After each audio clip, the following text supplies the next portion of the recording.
Ya, pemirsa TNI Angkatan Darat ini menyatakan siap mendukung rencana kebijakan dari Gubernur Jawa Barat, Deddy Mulyadi, yang akan memberikan pendidikan atau membawa siswa bermasalah menuju ke barak militer untuk mendapatkan pendidikan karakter. Sejumlah lokasi pun ini sudah disiapkan untuk dilakukan pembinaan. Namun pertanyaannya yang mencuat, seberapa mendesakkah kebijakan ini kemudian harus diterapkan? Apa kemudian yang menjadi kriteria yang disebut sebagai siswa bermasalah? Dan bagaimana pola pengawasan ke depan bila memang kebijakan ini akan diterapkan? Malam hari ini kita akan membahasnya tentunya bersama dengan sejumlah narasumber yang sudah hadir di Apa Kabar Indonesia malam hari ini. Sudah ada Pak Jejen Musfa, pengamat pendidikan dari UIN Jakarta. Pak Jejen, selamat malam. Sehat ya Pak Jejen? Selamat malam. Sehat ya Pak? Sehat, terima kasih sudah hadir dan tentunya bergabung bersama kita ada Pak Iskandar Sitompul, Kapus Pen TNI pada tahun 2010 hingga 2014. Pak Iskandar apa kabar? Baik, selamat malam Mbak Ken. Selamat malam. Semangat. Dan juga semangat selalu. Dan kita tentunya tadi pemirsa sudah mengundang Gubernur Jawa Barat Deddy Mulyadi untuk bisa ikut berdiskusi bersama di Apa Kabar Indonesia malam hari ini. Namun kita masih menunggu kehadiran atau bergabungnya Deddy Mulyadi dalam diskusi kita malam hari ini. Tapi kami juga akan hadirkan untuk Anda pemirsa bagaimana pernyataan dari Gubernur Jawa Barat Deddy Mulyadi mengenai rencana kebijakan yang ia sampaikan. Kan kita ini dari dulu ngomongin geng motor nggak selesai-selesai. Anak-anak yang mengalami problem di rumah sehingga berdampak tidak sekolah tidak selesai. Hari ini kita akan merumuskan dengan para bupati wali kota. Nanti anak-anak yang orang tuanya sudah tidak sanggup lagi untuk mendidik, nanti akan kita wajib militerkan. Teknisnya gimana Pak Gub? Ya? Teknisnya apakah sudah kerjasama dan lain-lain? Udah, nanti kabupaten kota ada beberapa kabupaten yang sudah siap. Nanti mana sih anaknya? Nanti ada anak yang tawuran di jalan, kita akan bawa. Nanti saya panggil orang tuanya mau gimana? Sanggup masih mendidik atau kita sekolahkan di sekolah militer? Nanti di komplek tentara atau di komplek polisi kita sekolahkan di situ selama 1 tahun, minimalnya 6 bulan sampai dia berubah. Ini bagaimana cara kita harus mulai cepat lagi, nggak bisa lagi terus-terusan wacana dari dulu geng motor nggak selesai-selesai, harus tuntas. Terkait sekolah Mulai Mei sudah mulai jalan. Sudah ada beberapa kabupaten yang sudah menyiapkan di Bandung, Pangdam 3 Siliwangi sudah nyiapin barak-barak sudah disiapkan. Sekolahnya tetap, mereka berafiliasi pada SMP mana tapi kelasnya khusus. Baik, itulah penjelasan yang disampaikan oleh Gubernur Jawa Barat Deddy Mulyadi. Pak Jejen, kalau melihat pernyataan dari Deddy Mulyadi, tadi ada sejumlah kasus yang nampaknya menjadi latar belakang. Kenapa kemudian kebijakan ini ditelurkan? Apakah memang betul angka dari kenakalan remaja ini yang menjadi keprihatinan sehingga pilihan kebijakan pendekatan militer ini dilakukan begitu, Pak Jejen? Efektifkah? Efektif jika eksekusi kebijakan ini tidak terburu-buru. Saya kira Mei terlalu cepat. Ya, harus ada kajian yang melibatkan banyak pihak, terutama desain kurikulum, penyiapan guru, TNI, Polri, termasuk kenyamanan ruang belajar, kriteria siswa, kriteria guru, kriteria kurikulum. Karena kalau Mei kita tidak melihat kapan Kang Deddy menyiapkan model sekolah yang baru ini, pendekatan baru ini. Oleh karena itu kita sebagai gagasan ide kebijakan baru menyambut baik, tetapi tentu harus dilakukan kajian, termasuk kesiapan-kesiapan, termasuk diantaranya pembiayaannya. Misalnya, apakah anak-anak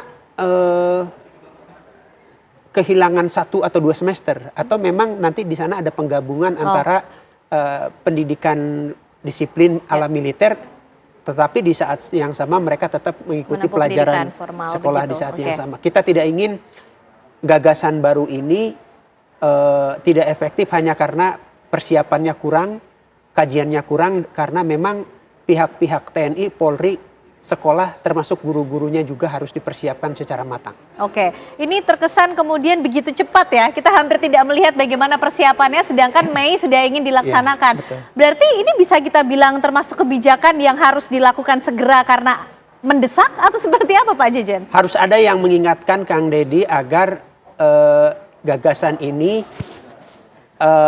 tidak tancap 120 km, tapi harus ada yang mengingatkan, berani mengingatkan bahwa ide bagus, gagasan bagus bisa meleset hanya karena persiapannya yang kurang matang.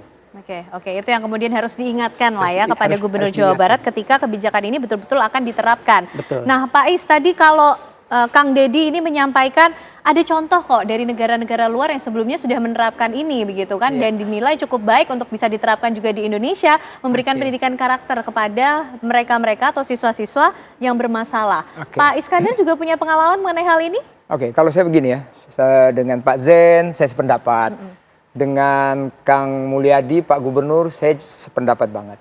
Namun tentunya kita pasti, saya yakin ini banyak pro dan kontra. Ya. Tapi tentunya kita lihat dulu regulasinya, oke?